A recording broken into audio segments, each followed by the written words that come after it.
법륜 스님께서 나를 토닥여 주시는 마음의 손길. 상대방이 나를 무시한다고 느끼는 순간 화가 올라올 뿐만 아니라 그로 인해 말이나 행동이 폭력적으로 나올 수도 있는 위험한 상태라고 자신을 자각하고 있는 것 같아요. 그런데 상대방의 입장에서는 어떨까 하고 생각해 봐야 합니다. 대화를 하다가 자기가 무시받는다고 느껴서 화를 내며 말을 험하게 내뱉으면 상대방의 입장에서도 똑같이 무시받는다고 생각을 하게 됩니다. 그것이 다시 상대방에게 강하게 전달이 되면 상대방 또한 굉장히 무시받았다고 느꼈어. 결국 오해가 증폭될 위험이 있습니다.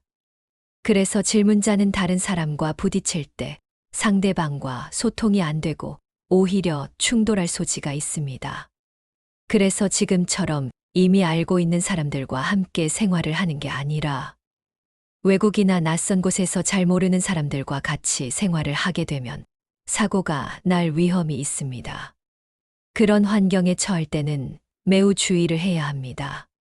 한편으로는 수행적으로 이 문제를 극복하기 위한 정진이 필요하고 다른 한편으로는 업무를 맡을 때 가능하면 그런 환경에 처하지 않도록 미리 조정하는 것이 필요합니다.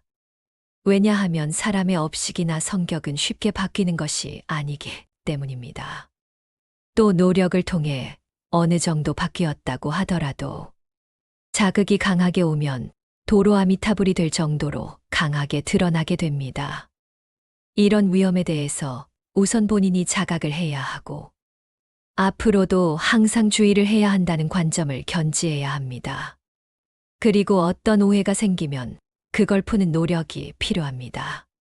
한두 번 이야기해서 안 풀린다고 꽁해 지내기보다는 제3자를 통해서 푼다든지 해서 오해를 푸는 과정이 필요합니다. 오해를 푸는 과정이 없이 꽁한 상태로 계속 지내면 그것이 트라우마가 됩니다. 결국 자신의 상처로 남게 되기 때문에 나중에 비슷한 일이 생기면 다시 격렬하게 반응을 할 위험이 있습니다. 이렇게 자신이 가진 위험을 감지하고 있으면 충돌을 방지하는 데 도움이 됩니다. 세상 사람들이 타인을 무시하는 경우는 거의 없습니다. 설령 누군가가 무시하는 태도를 보였다고 해도 그 사람의 버릇이 그런 거예요. 누군가를 무시하는 말이나 행동을 보이는 사람은 그냥 그 사람의 태도가 그렇게 습관으로 형성된 겁니다. 수행적 관점에서는 모두 내가 민감하게 반응하는 것이라고 볼 수 있습니다. 어릴 때 무시받은 경험이 트라우마가 되어서 민감하게 반응할 수도 있고, 어릴 때부터 다른 사람으로부터 한 번도 하대를 받아본 적이 없기 때문에 오히려 무시받는 느낌을 가질 수도 있습니다. 그래서 그렇게 무시받는 느낌이 들 때는 지금 내 까르마가 반응하는 것이지 상대가 무시해서 그런 것은 아니다. 이렇게 자각을 해야 합니다. 내 업식이 상대방의 말이나 행동을 보고 그렇게 반응하는 것을 알아차려서 상대를 탓하는 마음을 내지 않는 방향으로 나아가야 합니다. 감정이 올라올 때 이건 내 까르마가 반응하는 것이다 하고 자각하는 것이 감정을 진정시키는 가장 효과적인 방법입니다. 상대가를 무시해서 화가 나는 게 아닙니다. 상대가 나를 무시한다고 스스로 그렇게 느끼기 때문에 화가 나는 거예요.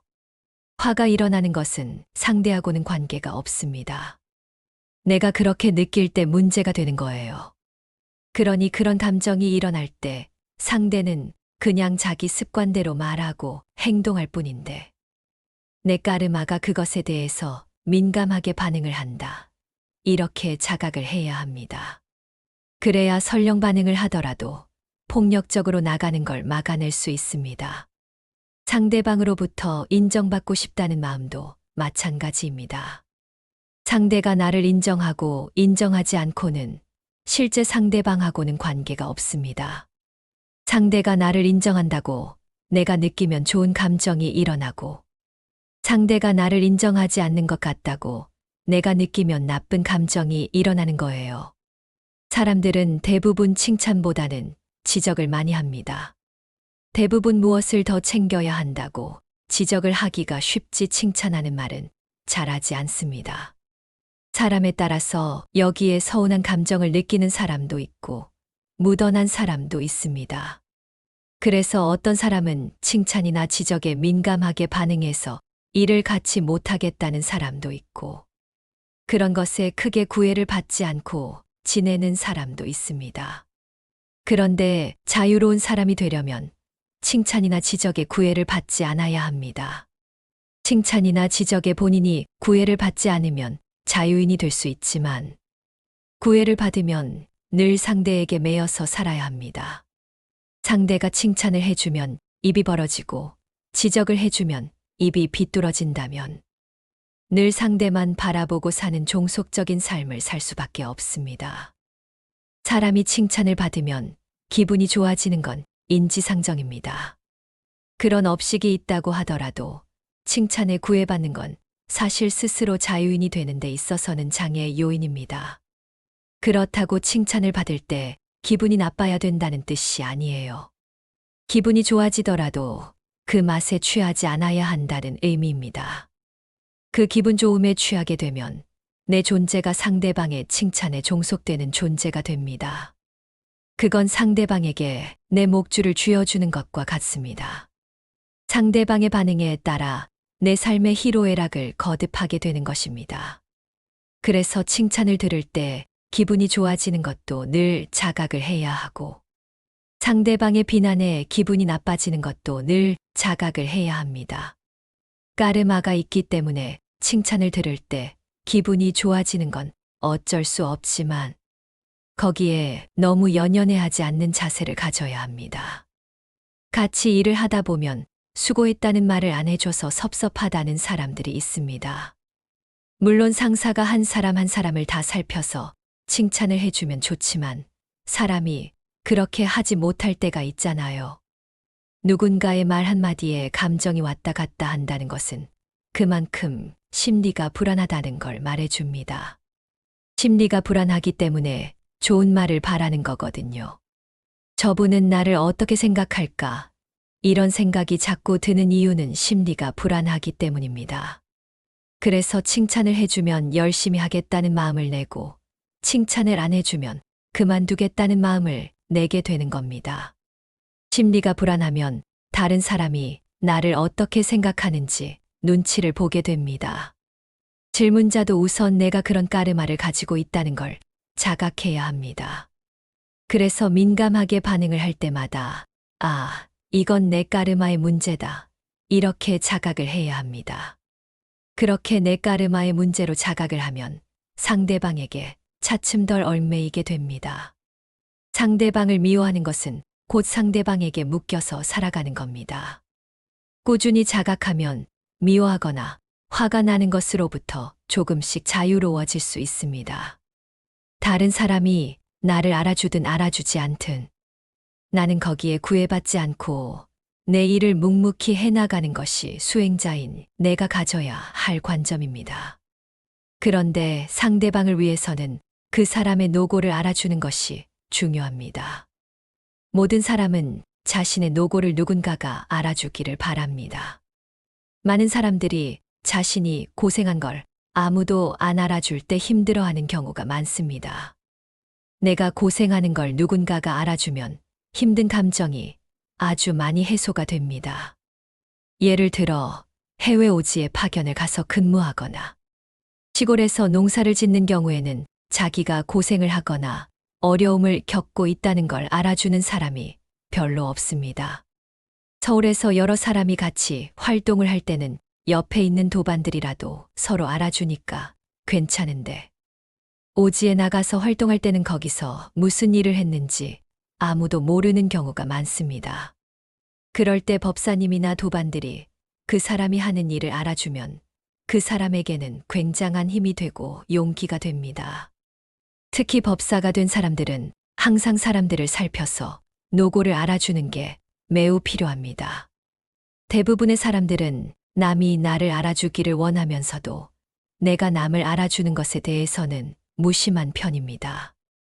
행정을 하는 사람들은 이런 걸 살피지 못할 수 있기 때문에 법사가 되면 이 부분을 잘 살펴야 합니다.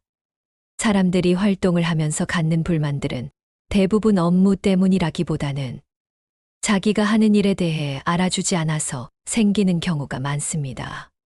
자신의 노고를 알아주지 않으니까 감정이 상하는 거예요. 그래서 어떤 문제가 발생했을 때 누가 잘했는지를 따지기보다는 법사님들은 사람들의 노고를 알아줘서 갈등을 풀 때 훨씬 빠르고 쉽게 문제를 해결할 수 있습니다. 알아준다는 게 꼭 잘했다고 칭찬하라는 뜻이 아닙니다. 그 일을 하느라 수고한 분의 노고를 알아주라는 거예요. 부부지간에도 마찬가지입니다. 남편이 직장에 갔다가 집에 돌아와서 아내한테 오늘 설거지도 하고 깨끗하게 집 청소도 했네. 오늘 하루 종일 수고가 많았어. 이렇게 알아주는 것과 그렇지 않은 건 천지 차이입니다. 집안일은 아무리 해도 겉으로는 표가 안 납니다. 그래도 아내가 수고한 것을 알아주면 관계가 좋아집니다. 아내도 마찬가지예요. 남편이 들어오면 내가 집에 있는 동안 혼자 밖에 나가서 고생 많이 했어요. 이렇게 알아주는 게 중요합니다. 말 한마디가 천냥빚을 갚는다고 하잖아요. 그만큼 상대를 알아주는 게 세상살이에서는 중요합니다. 수행 공동체가 이런 부분에서는 조금 건조한 측면이 있습니다. 왜냐하면 수행 공동체에서는 늘 그런 것에 구애받지 말라고 가르치고 그 방향으로 나아가려고 수행을 하고 있기 때문입니다. 상대의 칭찬에 구애받지 말라. 남이 알아주든 말든 자기 마음을 다스려라 하는 가르침을 늘 듣다 보니까 남에게도 칭찬을 안 하게 되는 거죠. 이런 가르침은 모두 자기한테만 적용해야지 남에게 적용하면 안 됩니다. 그런데 살다 보면 자꾸 남에게 적용하게 돼요. 그러다 보면 누가 힘들어해도 수행자니까 내가 알아서 해라 이렇게 생각하기가 쉽습니다. 특히 몸이 아프거나 외로움을 느낄 때는 수행 공동체에 이런 분위기 때문에 실제로 힘들어하는 경우가 있습니다. 감사합니다. 법륜 스님께서 법사교육을 받는 분들에게 자기 자신을 돌아보면 좋겠다며 당부해 주신 말씀.